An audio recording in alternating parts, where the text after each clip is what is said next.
Hello and welcome to your Access Point to Washington. I'm Aisha Tanzim. An 11-year-old Christian girl with Down syndrome has allegedly burned pages of a children's book which might have contained verses of the Quran. And police had to take her in custody to save her from an angry mob. While on the other side of the globe, Muslims in Staten Island complained that pieces of bacon were spread on the grounds where they were going to offer their Eid prayers. Is religious tolerance a distant dream even in the 21st century? Our religion has been termed as an evil religion. I think the American people immediately recoil against those kinds of attitudes. KKK!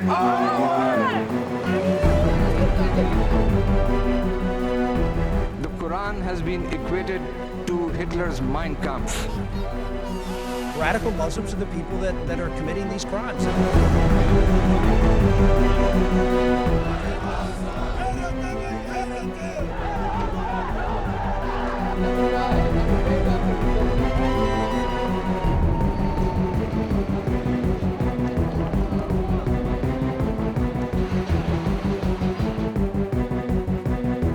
And I am a Muslim.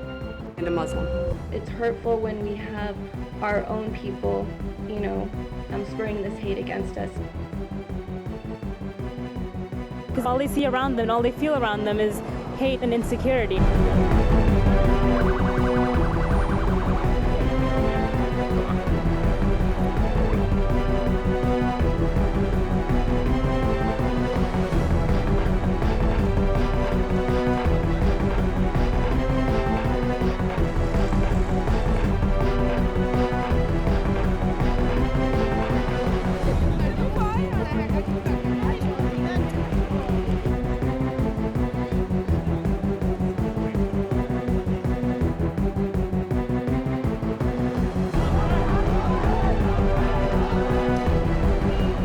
Country, regardless of what we look like, where we come from, who we worship, we are all one people. Welcome to the VOA studios in Washington. Joining me today to talk about religious intolerance in the 21st century is Munia Jabbar of Council on American Islamic Relations, Joel Fiz of Human Rights First, and a very prominent lawyer and human rights activist from Pakistan joining us from our London studios, Asma Jahangir. Welcome to each of you. Now, Ms. Jahangir, I want to start with you. You've spent a lifetime working on human rights in Pakistan. We just talked about the case of a young Christian child being alleged and accused of blasphemy and burning pages of the Quran. This is not an isolated incident, is it? No, unfortunately, this is not an isolated incident. There have been earlier incidents where children have been accused of blasphemy. People who have mentally challenged have been accused of blasphemy, where very old people have been accused of blasphemy. And I think it is about time that we not only get the perpetrators to stand for justice, but there has to be a kind of narration and message in Pakistan which politicians have to give. And this is not a question of left or right. Nobody will stand for that kind of barbarism. It is the kind of barbarism at the eve of Eid where I think no God-fearing person could celebrate Eid. And I hope that at the next Eid, when they are sacrificing a goat, they will sacrifice the beast within. Okay, thank you, Ms. Jahangir. Now, Ms. Fiz, your group, Human Rights First, is one of the groups that raised this concern about this young Christian girl. We have received a lot of comments ever since we announced the topic, and those comments include almost an allegation against human rights groups like yours and even media like us. I will read out a couple of comments and I want you to answer those. So this is a comment from Mani Malik left on our Facebook page. He says that, I think all the rules, either regarding human rights, or else are made for Muslims, or you can say Pakistanis in some way, and Western media only highlights us, not themselves. Another comment left by Mr. Amjad Khan, there is so much violence in India in the name of caste, violence in Kashmir, also in Russia where there's so much inhuman activity, but they're not highlighted. Why? So the allegation is groups like yours only highlight it when Muslims are accused of human rights abuses. You don't do it for other people. Well, that is not true, actually. We report hate crimes of all different religious denominations. On the specific question of blasphemy, the edifice of international law is based on the protection of individuals, not of religions, not of concepts or ideas. And what we do is try and make sure that international law is respected and that blasphemy is not considered as being part of an international human rights standard, because if a government has to decide what is offensive or not, or if a person has the subjectivity to decide what can be defined as being blasphemous, then we are no longer in the realm of international law. Okay, let me ask the other two guests here. Munia, you here in US fight for Muslims' rights as human rights all the time, and Ms. Jahangir, you in Pakistan fight for human rights. Munir, I'll start with you. Do you feel that Muslims are singled out, as some of these comments suggested, when human rights abuses are done? Or do you think that it's just a perception that some people in the world have? I think that Muslims are unfairly singled out in the media and by certain prominent policymakers for acts of violence against other people. I think that we don't see equal treatment of other types of violence and terrorism committed by other groups of people. I do think that's true. And I'll come to you, Joel, but Ms. Jahangir, do you think Muslims are singled out around the world when they commit some kind of human rights abuses as opposed to other groups? Well, let me say that even in the UN, when I was Special Rapporteur on freedom of religion or belief, we saw that there was much more visibility given when human rights violations were carried out by Muslims, and less visibility, for example, of what happened in India, Orissa, or what happens to the Muslims in Burma or other places of the world. Because religious intolerance, unfortunately, is not confined to Muslim countries alone.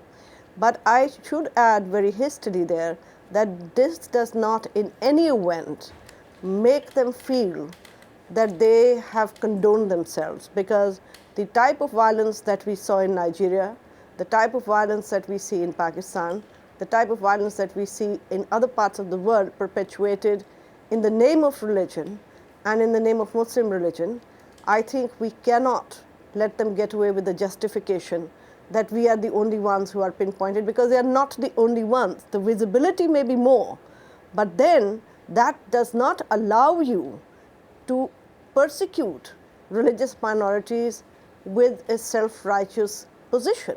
I'm afraid that is unacceptable. Okay, and Joel, you wanted to add something to this. Yes, I just wanted to add that I think that the first victims of Pakistan's blasphemy laws are Muslims themselves. And that is something that we also have to bear in mind. I mean, of course, there have been many Christian minorities that have been persecuted through the use of these blasphemy laws. But at the same time, many Muslim Pakistanis are also the victims of these laws. And so that is something that we have to also stress, because we mustn't polarize this discussion of the West versus the East. Of course, there's discrimination against Muslims in the Western world as well.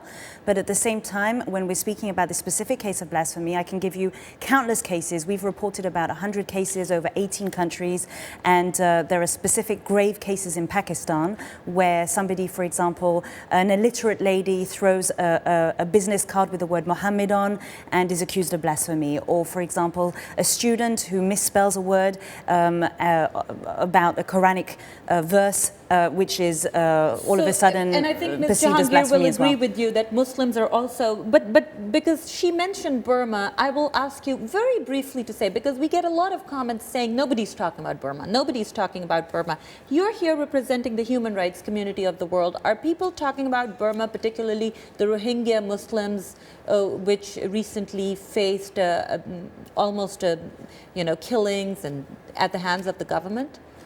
Well, we have what we try and do is really stress to the US government how it can use within the leverage of its influence within the framework of its bilateral relations with other countries, how it can fight against religious intolerance. And when I say religious intolerance, it's all forms of religious tolerance. We are indiscriminate towards all the different forms of discrimination that minorities and people of faith around the world suffer from. And nobody is immune. And to the that. State Department, when I reached out to them, did say that, and they actually have statements on the record that they reached out to the Bangladeshi government, said don't stop aids for the Rohingya Muslims who were trying to flee to Bangladesh, and they also reached out to Burma. But Munia, this is not just an issue of Pakistan or even the Muslim world. U.S. has its own problems. What are some of the challenges your group, the Council on American Islamic Relations, faces day to day in U.S. on this issue?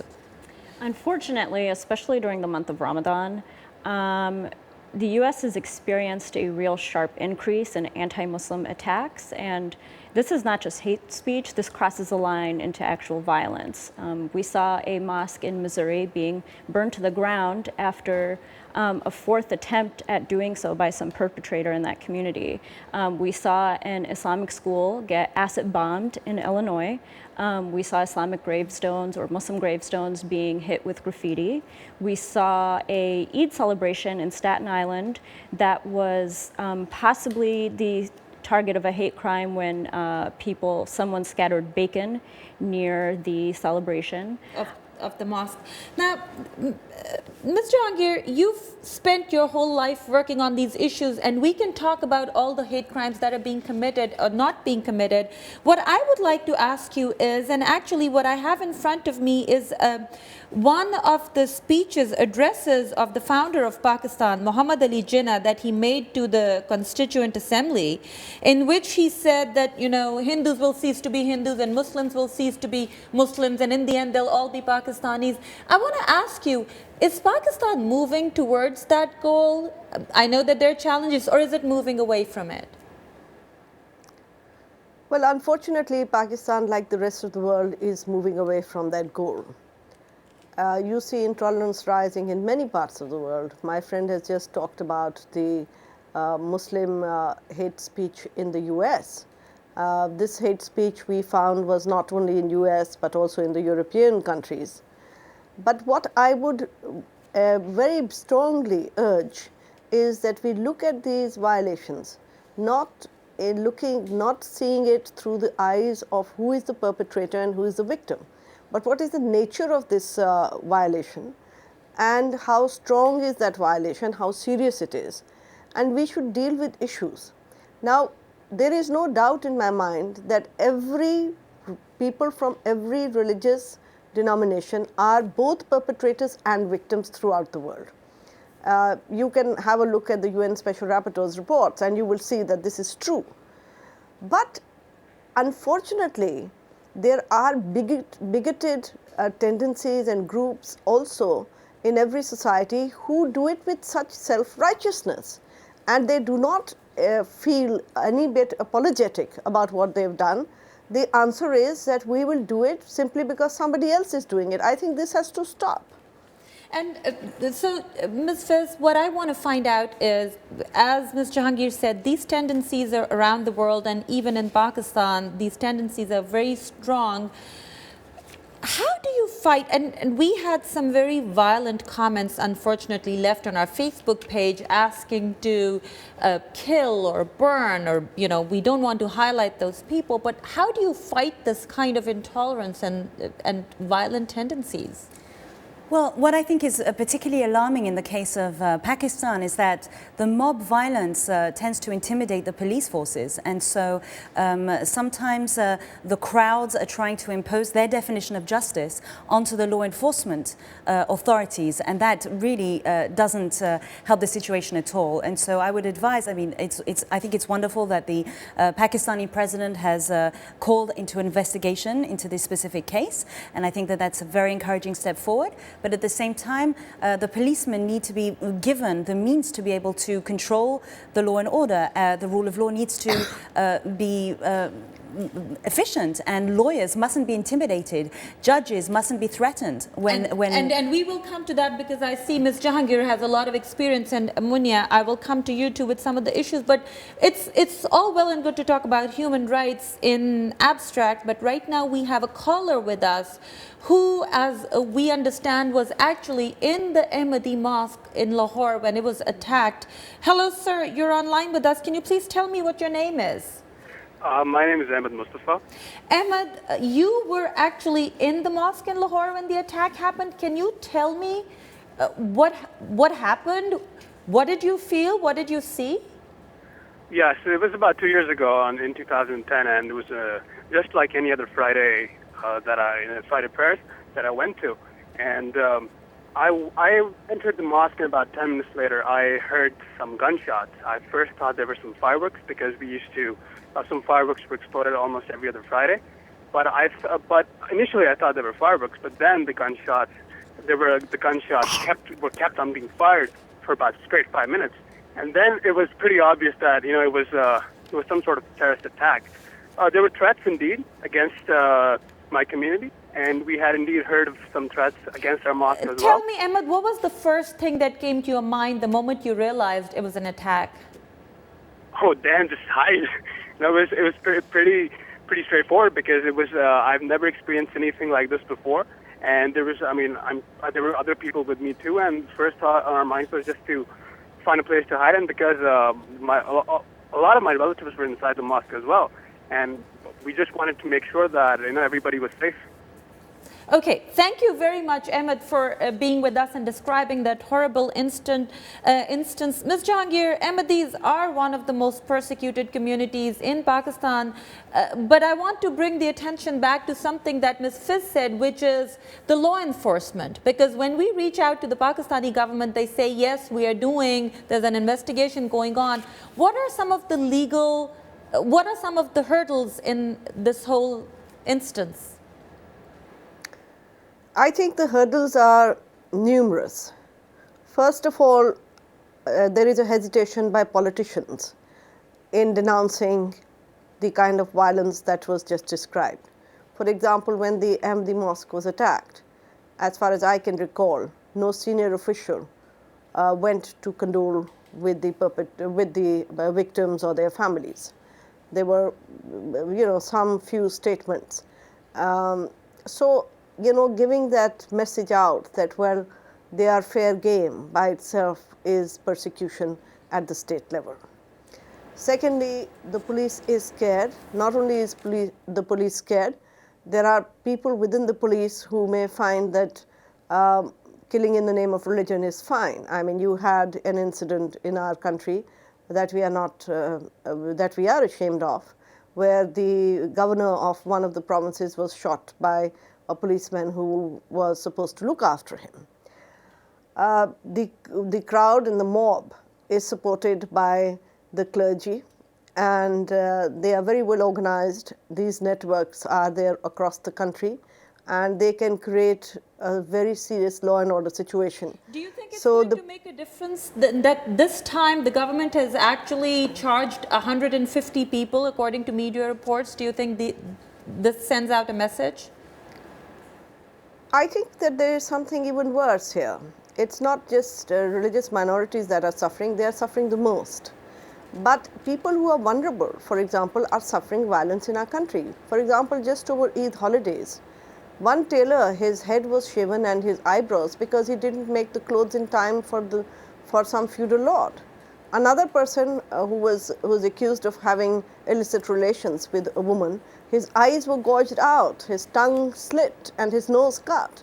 I mean, this really tells you something very seriously wrong in a society which has this very perverse sense of violence over vulnerable people. And I am actually very worried about it, and it's not just the police is scared, the police is also sometimes sympathetic. What about lawyers? I mean, I belong to the lawyer community. Many of us are very liberal minded, otherwise they would have never elected me as president. I am a woman there, and my views are very well known. But then there were lawyers who went and greeted the killer of Governor Salman Taseer and showered him with petals. There are lawyers who will intimidate their colleagues if they take up these cases. I myself, when I took these cases up, I was not only threatened, people came to kill me. And they were actually instigated by a couple of lawyers to do it. To do it. Okay. Now, Ms. Fizz, do you want to add something? Yes, I would just like to add that I think it's very ironic that those who claim that they are offended by the so-called crime of blasphemy are very often the instigators of violence themselves. And they're the ones who are making the society much less safe for everybody. And so that's what I wanted to add in that Okay. respect. Now, Munia, you also you mentioned some incidents that you deal with here. How does the law enforcement act here? Do you guys feel safe? Do you feel that politicians are standing by you, the government standing by you, or do you face some of the same things that Ms. Jahangir mentioned? There are some problems in terms of the Muslim community here asserting its rights and being able to protect itself. I think the rubber is really going to hit the road in the coming weeks. To see how law enforcement responds to the community's fears and complaints. And right now there are segments of the community that are scared. Mosques and Islamic institutions have taken the actions of, hiring extra security and so on. But it remains to be seen how this unfolds. There are some politicians who are more supportive. Unfortunately, there are public figures, such as an elected official in Illinois, whose comments about Muslims being out to get other people really coincided with a lot of the anti-Muslim violence. So we'll see what happens. Now, I want to read out some of the Facebook comments that also came in, and it's very, I don't understand it. You guys work in the human rights community, defenders of human rights. You explain it to me. A lot of people were saying, why are we talking about this one Christian girl? Why are we not talking about drone strikes? Why are we not talking about America attacking Iraq and Afghanistan? And there were multiple people who expressed this views. Ms. Jahangir, I want to find out, what has a young Pakistani-born Pakistani girl to do with drone strikes or any other violations that the U.S. may be carrying out? These people just talk for the sake of talking. I hear them incessantly talk about the Muslims in Burma, but none of them have ever done anything about it, considering that our government is giving arms to the Burmese Janta. Similarly, they bring in their pet things. We all talk about the violation of Muslims in Srinagar in India, but we don't sort of keep it exclusive to that. What they want us to do is to follow their agenda and keep it exclusive to what they consider is the only human rights violation. No, these are human rights violations, but there are others as well. But I want to explain to people that I live in Pakistan. Now, for me, the life of a Pakistani, the hurt of a Pakistani, I'm sorry to say, I feel it much more than the hurt of an Indian or the hurt of a Bangladeshi or the hurt of an American, because this is my family, this is where I live. And in a family where you live, the people who are more vulnerable, like children, and even amongst them somebody who is a Christian, a country and a nation has to be like a mother. You feel more strongly for them. So why not for this Christian girl? My question is, why not? And I think that when they do not stand up for a child that is so vulnerable in their own society, they are not capable of standing up for any human rights violation except make excuses and intimidate others who talk about human rights violation with commitment. Now, you just said something that I want to follow up on that, Ms. Jahangir, which is the Pakistani government is providing arms to the Burmese junta. Is that a well-known fact? Do you have something to back it up, or is it... I'm just saying it because I don't have anybody from the Pakistani government here, and it's my job to ask you, how do you... Let me put it this way, that it has appeared in the newspaper, and similarly the backing of the Indian government for the Burmese is there. And the human rights activists in India have actually called that that kind of support be stopped to the Burmese Janta. And we are also asking our government that we should not give them that kind of support. And towards that, I am happy to say that our Foreign Office and our political leadership has spoken up. And we will also follow up with the Pakistani government on this. Like I said, since we don't have anybody from the Pakistani government here, we'll follow up on this charge and bring you the news as it happens. Now, there is one more thing. And so basically, there's some comments on Facebook, and there's also a poll that we put up on our website asking what should be done with this 11-year-old little girl, a child by international standards, how she should be treated. And we have the results with us. Let's see if we can look at the results together. Yes, we have them right here. Apparently, 42% of you think that she should be forgiven. About 18% of you think she should be punished. About 25% of you think she should be treated for her mental illness, and 8% of you think she should be given religious freedom. I want to ask all three of you, starting with you, Munia, do these figures look promising, or do you think that there still needs to be work done? And we're right now talking about not just Pakistan, but around the world. But a lot of times we get comments that are really vitriolic, hateful, but we also know that a lot of people who are more in the middle don't leave comments.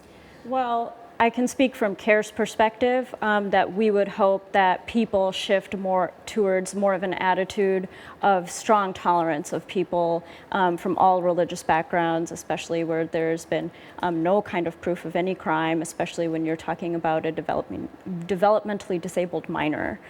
So I would hope that people would more strongly lean towards clemency or letting her go. Letting her go. Okay. And what do you think about these numbers?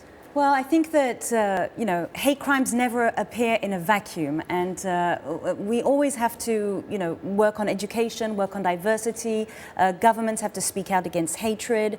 No part of the world is immune to hatred. No religious minority is immune to also being a target. So it's a worldwide challenge that we all have to work on together. But governments can do a lot to reassure communities, to reduce their anxieties, to protect victims, to speak out against hatred, and that would be a great start. Thank you. And Ms. Jahangir, do you think that these numbers say anything, or do you feel, as a lot of Pakistanis that I've talked to feel, is people give the right answer in the polls, but when it comes time, they don't get out and speak up in favor of human rights in Pakistan? I think that these numbers are encouraging, and everybody that I spoke to in the few holidays of Eid, they were quite outraged. And even some of the people from the religious political parties said to me that this is outrageous, this has nothing to do with religion. And I also want you to expand on something, which is there are allegations that a lot of these blasphemy charges are actually other disputes. Now, your group has worked on that. Can you tell me what other things are allegedly used, blasphemy law used for settling other scores? Well, it's so many. It's from dispute to access to water tank, it's dispute to land, it's a dispute amongst children.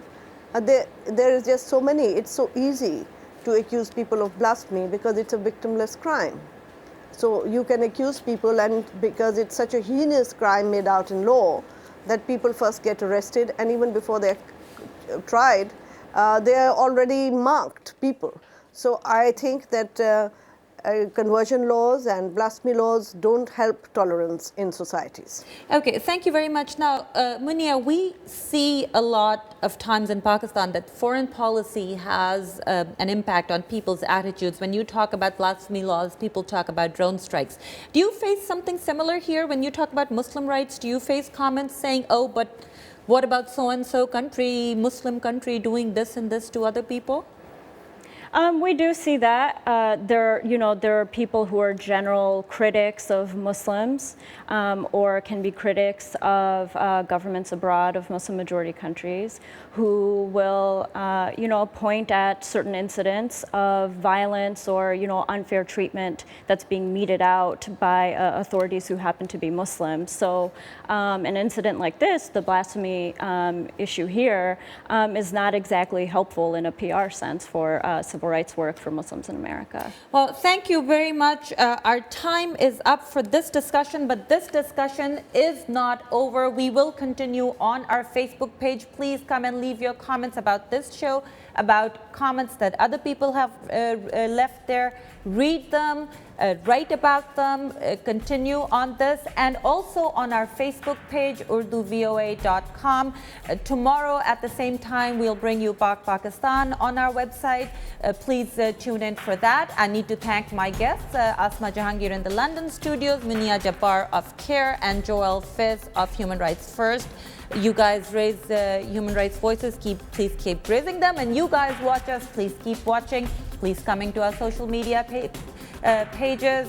Aisha Tanseem and all of Access Point team welcomes you and thanks you. And good night for now.